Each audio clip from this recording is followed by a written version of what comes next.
Everyone, सो आज हम flamingo की 6 पोएम को डिस्कस करने जा रहे हैं, that is aunt Jennifer's tiger. ठीक है, aunt Jennifer tiger written by and which इनका बर्थ हुआ है 1929 में। ये एक फेमिनिस्ट है। फेमिनिस्ट वो होते हैं जो फीमेल के जो राइट्स हैं उनके लिए लड़ते हैं। और इस पोएम में इन्होंने बहुत अच्छे से एक आंट जेनिफर जो है उनकी कंडीशन को बताया कि इंसान शादी के बाद क्या क्या सहन करता है और उसको कितनी मतलब कि अपनी लाइफ में ट्रबल्स देखने पड़ते हैं, स्पेशली वुमेन को। और साथ में उन्होंने बहुत अच्छे से मतलब कि उनकी जो कंडीशन है उसको शो किया और बताया है कि वुमेन क्या कर सकती हैं और उनको कितना रोका जाता है। ठीक है, तो let's begin with this. Aunt Jennifer's tiger prance across a screen, bright topaz denizens of a world of green। सो बोलते हैं कि जो आंट जेनिफर के टाइगर्स हैं वो प्रांस कर रहे हैं। मैं हर एक वर्ड का मीनिंग लिखूंगी क्योंकि वो आपके लिए इंपॉर्टेंट है, क्योंकि आपको किसी भी वर्ड का मीनिंग वो पूछ सकते हैं। तो प्रांस का मतलब होता है मूव करना या वॉक करना। ठीक है, सॉरी, मूव करना या वॉक करना। ठीक है, विद बोल्ड स्टेप, ये याद रखना, विद बोल्ड स्टेप्स। ठीक है, अब टाइगर्स हैं तो आपको पता है टाइगर्स किसी से डरते नहीं है, तो वो बोल्ड स्टेप्स, बड़े बड़े स्टेप्स रख के क्या कर रहे हैं, स्क्रीन मतलब कि वॉक कर रहे हैं।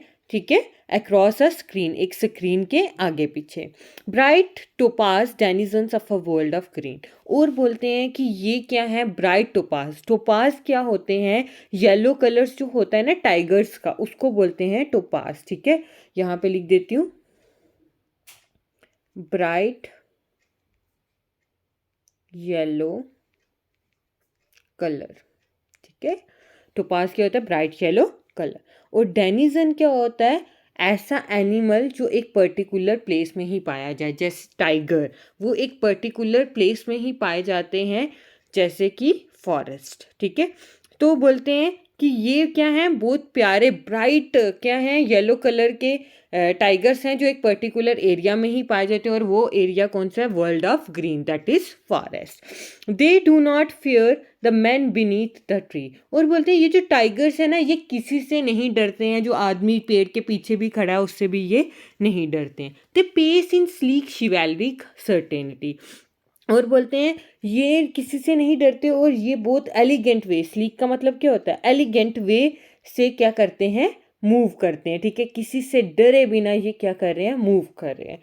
आपने देखा कि यहाँ पे टाइगर की खासियत बताई जा रही है कि जो टाइगर्स हैं वो एक स्क्रीन के ऊपर, जो स्क्रीन है आपको पता चल जाएगा, ये जो आंट जेनिफर है इन्होंने एक स्क्रीन के ऊपर टाइगर बनाया हुआ है, उसमें डिपिक्शन है इन टाइगर की कि वो क्या कर रहे हैं, डेनिजन है किसके, फॉरेस्ट वगैरह के, और ब्राइट येलो कलर है इनका। और ये किसी से भी नहीं डरते हैं और ये बहुत ज़्यादा एलिगेंट है और ये किसी से डरे बिना क्या करते हैं, घूमते हैं। पेस का मतलब हो गया घूमना। ठीक है, ये क्या कर रहे हैं, घूम रहे हैं। ठीक है, और ये मतलब कि कर्टियस हैं। ठीक है, शिवैलरिक का मतलब भी आपको पता होना चाहिए, ये कर्टियस होते हैं टूवर्ड्स वुमेन, मतलब कि ये एक्ट करते हैं एज अ जेंटलमैन। ठीक है, आपको पता है कि कोई भी एनिमल आप पे तब तक अटैक नहीं करता जब तक आप उसके ऊपर अटैक ना करो।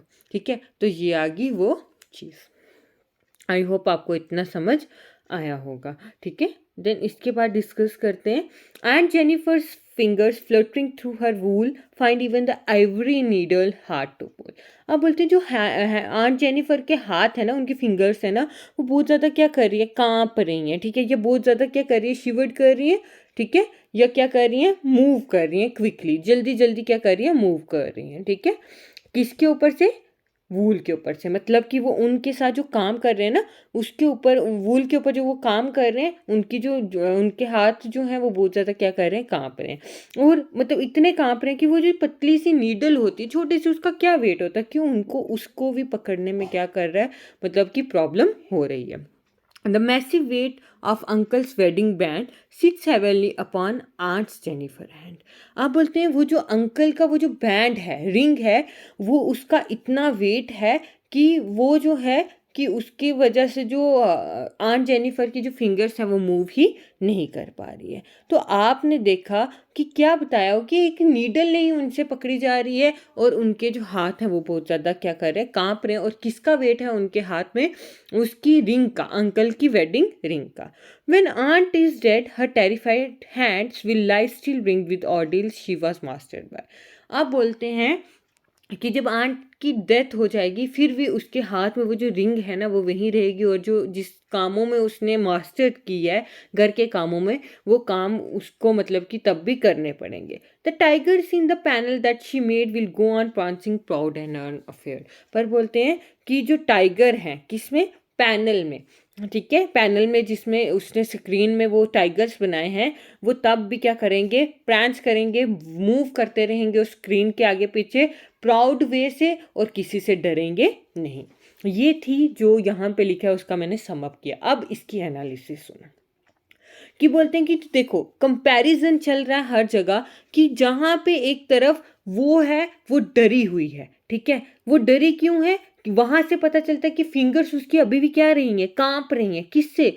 वो स्विंग के कारण ही कांप रही हैं। वो इसलिए कांप रही हैं कि उसको डर है कि जो अंकल है अगर उसने उसको ये काम करते हुए देख लिया वो उसको क्या करेगा? मारेगा। इसलिए उसके हाथ क्या कर रहे थे? कांप रहे थे। ठीक है, और उसकी जो वेडिंग बैंड है, देखो कि बताते हैं कि मतलब कि एक औरत जब शादी से पहले जितनी वो क्या होती है, फ्री होती है, उतनी ज़्यादा वो क्या हो जाती है?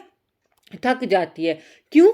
क्योंकि क्या होता है कि मतलब कि वेट शादी के बाद उसके ऊपर बहुत ज़्यादा रिस्पॉन्सिबिलिटीज़ आ जाती है, और रिस्पॉन्सिबिलिटीज़ के कारण वो बहुत ज़्यादा क्या हो जाती है? थक जाती है। ठीक है, वो रिस्पॉन्सिबिलिटीज़ इतनी उसके ऊपर पड़ जाती हैं कि वो उस सब चीज़ों से क्या हो जाती है, मतलब कि उसके अकॉर्डिंग ही चलती है और अपना कुछ भी नहीं कर पाती है। इवन कि उसका मन था वो उसको मतलब कि वूल के साथ काम करना अच्छा लगता था, पर उसको वो सब करना क्या है? ना है। ठीक है, तभी वो डर रही थी कि अगर अंकल ने उसको देख लिया तो वो उसको मारेंगे। तो ये चीज़ यहाँ लिखी नहीं है, बट इसका मीनिंग यही होता है। That is known as critical analysis.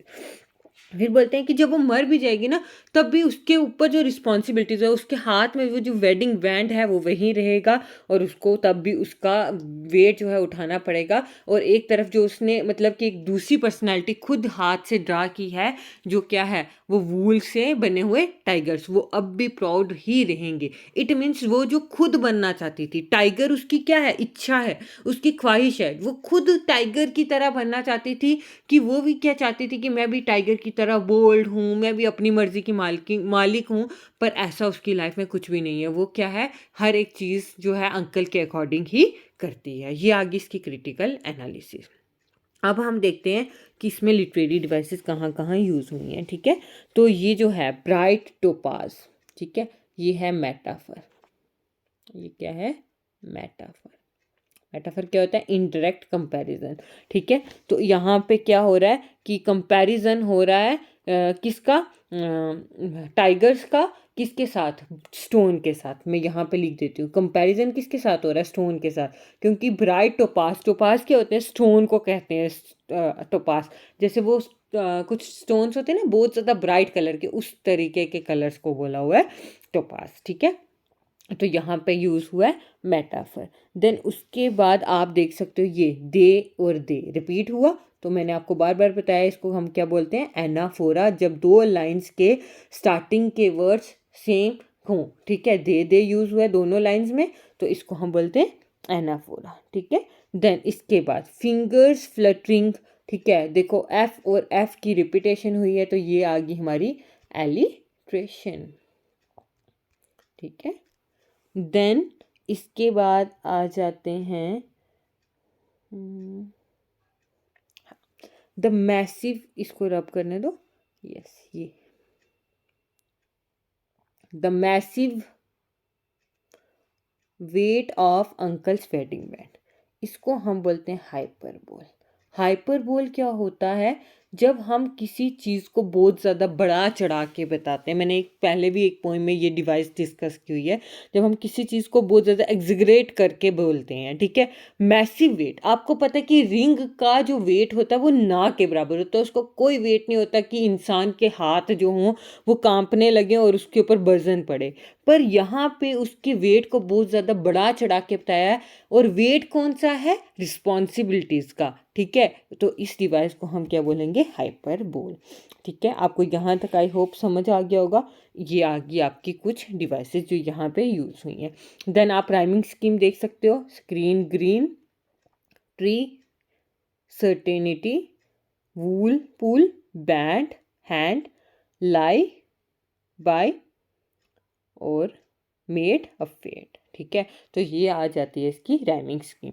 यहाँ पे कंपैरिजन हुआ है आंट जेनिफर और टाइगर के साथ, कि आंट जेनिफर की जो खुद की ख्वाहिश है, जो वो खुद बनना चाहती है, उसको ही क्या किया गया है, कंपेयर उसने अपने टाइगर्स बना के उस स्क्रीन पे अपनी वो ख्वाहिशों को क्या किया है, बताया है, पर वो कभी भी वैसी नहीं बन पाई। क्यों, अंकल की वजह से, क्योंकि उसके ऊपर इतनी रिस्पॉन्सिबिलिटी है कि वो डरती है, ठीक है, कि वो क्या करे, कि मतलब कि इवन कि वो सुई तक पकड़ने से क्या कर रही है, डर रही है, ठीक है। आई होप आपको ये सारी बातें समझ आई होंगी, ठीक है।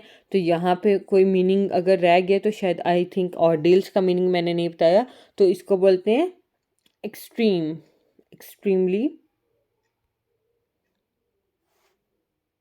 Extremely severe tests